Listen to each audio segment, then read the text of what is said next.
একটু ভাবুন তো, আজ থেকে প্রায় 550 বছর আগে মুসলিম পরিবারে বেড়ে ওঠা হরিদাস ঠাকুরকে হরিনাম জপ করার অপরাধে তৎকালীন গৌড়ের 22 বাজারে মুসলিম শাসকের নির্দেশে বেত্রাঘাতের পর অচৈতন্য অবস্থায় গঙ্গায় নিক্ষেপ করে। সেখান থেকে ভাসতে ভাসতে তিনি নদিয়ার এই গ্রামে ওঠেন। আবার মধ্যযুগের কবি কৃত্তিবাস ওঝা, যিনি বাংলায় প্রথম রামায়ণ অনুবাদ করেছিলেন, তাঁর জন্মও এই গ্রামে। কৃত্তিবাসের নাম অনুসারে এই ঘাটের নাম কৃত্তিবাস ঘাট। পশ্চিমবঙ্গের নদিয়ার ফুলিয়ায় গঙ্গা নদীর এটি একটি শান্ত ও ঐতিহাসিক ঘাট। মহাপ্রভুর সময় থেকে শান্তিপুর থানার অন্তর্গত ফুলিয়া গ্রাম নদিয়া জেলার একটি বৈষ্ণব প্রধান গ্রাম। কবি কৃত্তিবাস ওঝা এবং পরম বৈষ্ণব হরিদাস ঠাকুরকে কেন্দ্র করে ফুলিয়ার বৈরাগ গ্রাম বিখ্যাত।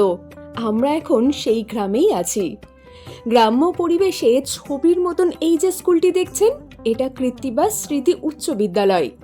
আনুমানিক 1381 খ্রিস্টাব্দে মাঘ মাসে শ্রীপঞ্চমী তিথিতে রবিবার ফুলিয়া গ্রামে জন্মগ্রহণ করেন কৃত্তিবাস ওঝা। তাঁর পিতা ছিলেন মুরারি ওঝা ও মাতা মালিনী দেবী। কৃত্তিবাসের আসল উপাধি ছিল মুখোপাধ্যায়, কিন্তু তাঁদের পরিবার ওঝা পদবীতেই বেশি পরিচিত ছিলেন। শিক্ষা শেষে কৃত্তিবাস রাজপণ্ডিত হওয়ার ইচ্ছায় গৌড়েশ্বর রাজসভায় উপস্থিত হন এবং একটি সরল শ্লোক রচনা করে রাজাকে তুষ্ট করেন। কবির শ্লোকে সন্তুষ্ট হয়ে রাজা তাকে বাংলায় রামায়ণ অনুবাদের নির্দেশ দেন। রাজার আদেশেই কৃত্তিবাস তার শ্রীরাম পাঁচালী রচনা করেন। আপনারা এখন যে বটগাছটি দেখছেন, এটা সেই ঐতিহাসিক স্থান যেখানে বসে কবি কৃত্তিবাস বাংলায় রামায়ণ অনুবাদ করেছিলেন। এখানে ছোট্ট একটা মন্দিরও আছে।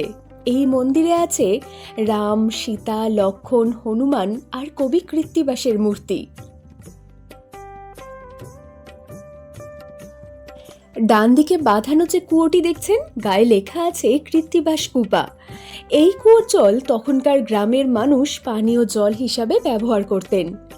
আনুমানিক 1461 খ্রিস্টাব্দে কবি কৃত্তিবাস পরলোক গমন করেছিলেন। বাঙালির ঘরে ঘরে বাঙালির সামাজিকতার ছাপ নিয়ে খুব সহজ ভাষায় শ্রীরাম পাঁচালী পৌঁছানোর সম্পূর্ণ অবদান ছিল কৃত্তিবাস ওঝার।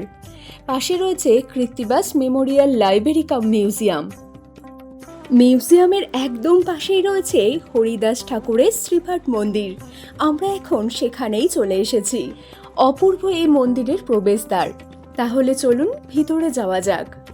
বর্তমান বাংলাদেশের সাতক্ষীরা জেলার কলারোয়া থানার অন্তর্গত কেরাগাছি গ্রামে 1449 খ্রিস্টাব্দে অগ্রহায়ণ মাসে শ্রী হরিদাস ঠাকুর জন্মগ্রহণ করেন। তার পিতার নাম সুমতি মিশ্র এবং মাতার নাম গৌরী দেবী। হরিদাসের বয়স যখন মাত্র 2 মাস, সেই সময় পিতা সুমতি মিশ্র পরলোক গমন করেন। তৎকালীন সতীদাহ প্রথার নিয়ম অনুযায়ী শিশু হরিদাসকে রেখে মা গৌরী দেবী স্বামীর চিতায় সহমরণে যান। ঠাকুর হরিদাস সম্পূর্ণ অনাথ হয়ে যান। সেই সময় হরিদাসের পিতার এক চাষি বন্ধু হাবিবুল্লাহ কাজী শিশু হরিদাসের দায়িত্ব গ্রহণ করেন। হাবিবুল্লাহ কাজীর স্ত্রীর আদর যত্নে হরিদাস বড় হতে থাকে। যবনের অন্নে যবনের ঘরে প্রতিপালন হবার জন্যই তাকে সবাই যবন হরিদাস বলেন। হরিদাসের বয়স বাড়ার সঙ্গে সঙ্গে তাঁর অন্তরের হরিনাম সংকীর্তনের প্রতি প্রবল আকর্ষণ অনুভব করেন এবং তারপর তিনি উচ্চস্বরে হরিনাম জপ করতে থাকেন।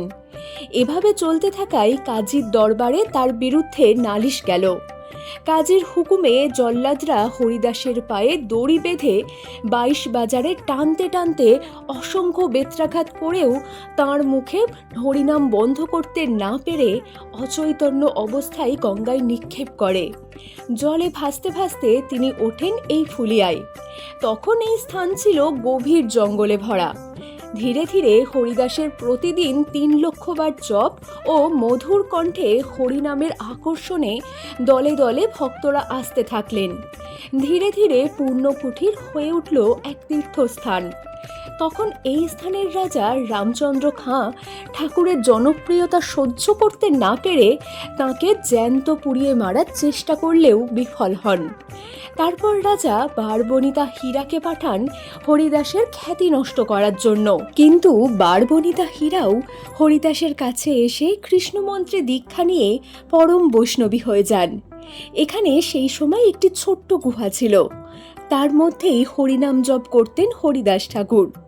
এই গুহাতেই একটি বিষাক্ত সাপ বাস করত।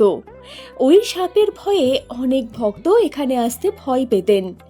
একদিন হরিদাস ঠাকুরের ইচ্ছায় ওই সাপটি নিজের স্থান ত্যাগ করে চলে যায়। হরিদাস ঠাকুরের মন্দিরের পাশেই কৃত্তিবাস ওঝার অস্থি সমাধি। হরিদাস ঠাকুর দীর্ঘদিন মহাপ্রভুর সাথে কাশীতে ছিলেন, কিন্তু তিনি মন্দিরে যেতেন না, দূর থেকেই প্রণাম করতেন। তাঁর থাকার ব্যবস্থা করে দিয়েছিলেন মহাপ্রভু কাশীনাথ মিশ্রের বাড়িতে। শ্রী চৈতন্য মহাপ্রভু রোজ তাঁর জন্য প্রসাদ পাঠাতেন এবং দেখতেও আসতেন। 3 লক্ষ বার হরিনাম জপ প্রতিদিন করতেন বলে উনি নামাচার্য হিসাবে খ্যাত হন। পুরীতেই অসুস্থ হয়ে হরিদাস ঠাকুর হরিনাম জপ করতে করতে গৌরাঙ্গ মহাপ্রভুর কোলে অন্তিম নিঃশ্বাস ত্যাগ করেন। মহাপ্রভু নিজের হাতে তাঁকে সমাধিস্থ করেন। এটা মূল মন্দিরের নাট মন্দির। এখানে আমরা মূল মন্দিরের বিগ্রহ দর্শন করব। এখানে আছেন রাধাকৃষ্ণ, বলরাম, রেবতী, জগন্নাথ দেব, রামকৃষ্ণ, শিব, আরও অনেকে। নবনির্মিত মন্দিরে মা কালীর বিগ্রহ, অন্যটিতে জগন্নাথ দেব, বলরাম ও সুভদ্রার মূর্তি।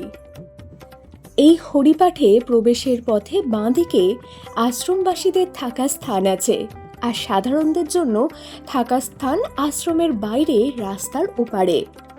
এবার তাহলে বলি এখানে আসবেন কিভাবে। শিয়ালদা শান্তিপুর লোকাল ট্রেনে ফুলিয়া স্টেশনে নেবে সহজেই টোটোতে চলে আসা যায় এই বয়রা গ্রামে।